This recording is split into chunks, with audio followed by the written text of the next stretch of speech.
روح تو تب ہوگی جس استطاعت کے ساتھ اللہ تعالیٰ نے جس عزم کے ساتھ تمہیں بنایا ہے، اللہ تبارک و تعالیٰ نے جو تمہیں وسعت عطا کی ہے، اللہ تبارک و تعالیٰ نے جو تمہیں نوازا ہے، تم اس نوازنے کے معیار کے مطابق۔ السلام علیکم دوستو، اس بیان قربانی تو ان تمام لوگوں پر فرض کر دی گئی جو صاحب نصاب ہیں، اور کئی صاحب نصاب ایسے ہیں اللہ تبارک و تعالیٰ کو کنجوس سے بڑی نفرت ہے۔ آپ کو پتا ہے کہ کوئی کنجوس 5 ٹائم نماز پڑھتا ہو، روزے رکھتا ہو، حج کرتا ہو، زکوٰۃ دیتا ہو، لیکن جائے گا کہاں؟ جہنم کے اندر۔ پڑھیے بخاری شریف۔ کنجوس کا ٹھکانہ جہنم ہے۔ اگر کوئی غریب آدمی اپنے 100 روپے میں سے بھی 10 روپے صدقہ کر دیتا ہے، اس کا ٹھکانہ جنت ہے، لیکن کنجوس آدمی چاہے وہ متقی پرہیزگار کیوں نہ بن جائے، اللہ تبارک و تعالیٰ۔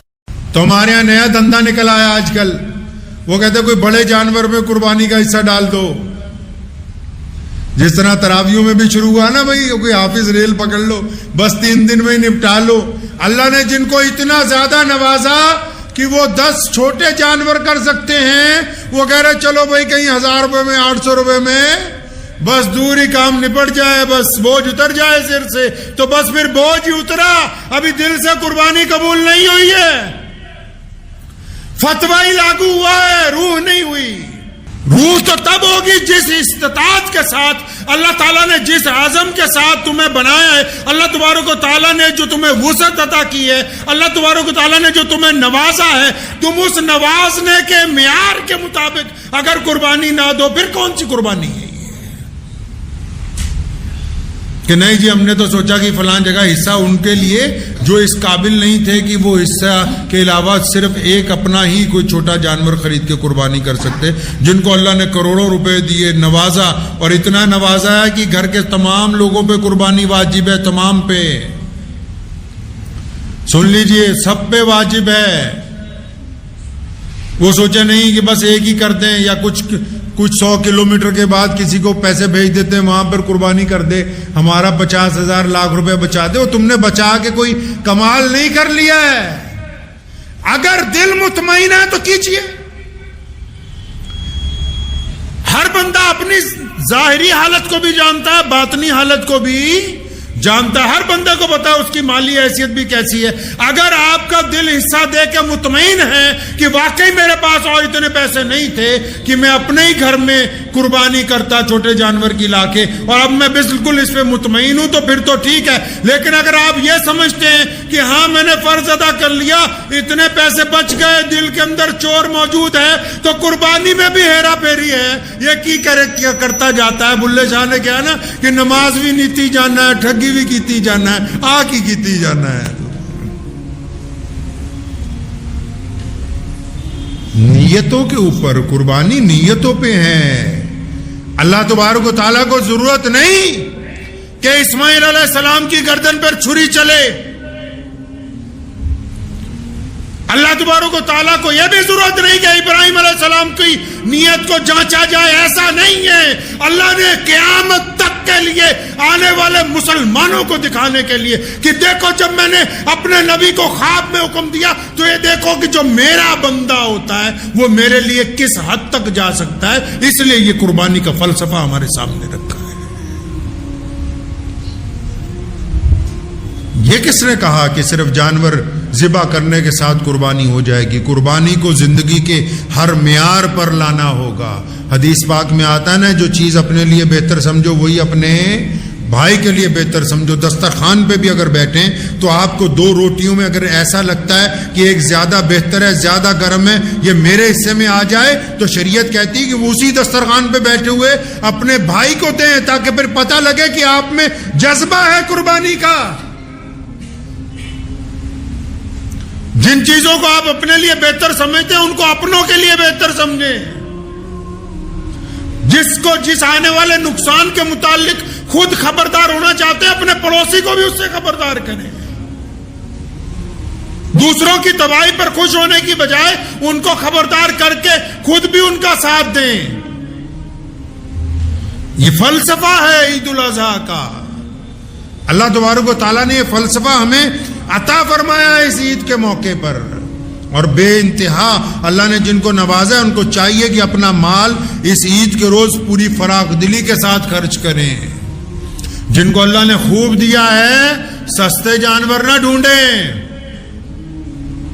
ہاں وہ ان کے لیے جن کے پاس کم پیسے مجبوری میں ان کو شوق ہے وہ جو مرضی خرید لائیں، لیکن جن کو خوب نوازا گیا ان کو نہیں حکم کہ تم سستے جانور خرید کے اپنی فرض ادا کرنے سے لیے بھاگ جاؤ، اور پھر قربانی کا جو گوشت ہے اس کو حکم دیا گیا ان غریبوں کے اندر بانٹا جائے جن کے پاس کھانے کے لیے کچھ نہیں ہے۔ بہت ہی رچ فوڈ ہے دنیا کا، لوگ جو مرضی کہتے رہیں، لیکن ساری دنیا میں مسلمانوں کے علاوہ 70-80% لوگ گوشت کھا رہے ہیں۔ کیوں کھا رہے ہیں؟ کہ دنیا کا طاقتور ترین کھانا ہے، غریبوں تک نہیں پہنچتا۔ عید الاضحیٰ کے موقع پر پوری دنیا میں مسلمان اسے غریبوں میں، مسکینوں میں، ضرورت مندوں میں تقسیم کرتے ہیں۔ تو ایک دو ایسے بھی ہے کہ جڑے پورا فریج خالی کر کے وچی تو نہیں جاندے، رکھ لو 2-1 مہینے ہم ہی کھاتے رہیں گے۔ کرنا کیا ہے تم نے؟ جس کی نیت ہے قربانی کو فریج میں بند کرنے کی، اس کی قربانی کہاں جنت تک پہنچنے والی ہے؟ بانٹنے کا مزاج بنانا ہے، یہ ہمارے رسول صلی اللہ علیہ وسلم کی تاکید ہے ہمیں۔ میرے نبی علیہ الصلوۃ والسلام نے کچھ جمع نہیں کیا، جائیدادیں نہیں بنائی، لیکن در رسول پر جو آ گیا، قسم اللہ وحدہ لا شریک کی، جو در رسول پر پہنچا تو خالی نہیں آیا واپس۔ بانٹنے کا مزاج اسلام نے عطا کیا ہے، مانگنے والا کوئی آ جائے، مسلمان ہو غیر مسلم ہو، ضرورت مند کوئی آ جائے ہمارے سامنے، اسلام نے کہا ہے کہ ہمارا مزاج بانٹنے والا ہونا چاہیے۔ اس قربانی کے دن اب یہ یاد رکھنا ہے کہ دلوں کو پاک کرنا ہے، نفرتوں کو ذبح کرنا ہے، رنجشوں کی قربانی دینی ہے، جھوٹے غرور اور انا کی قربانی دینی ہے، اپنی میں کی قربانی دینی ہے۔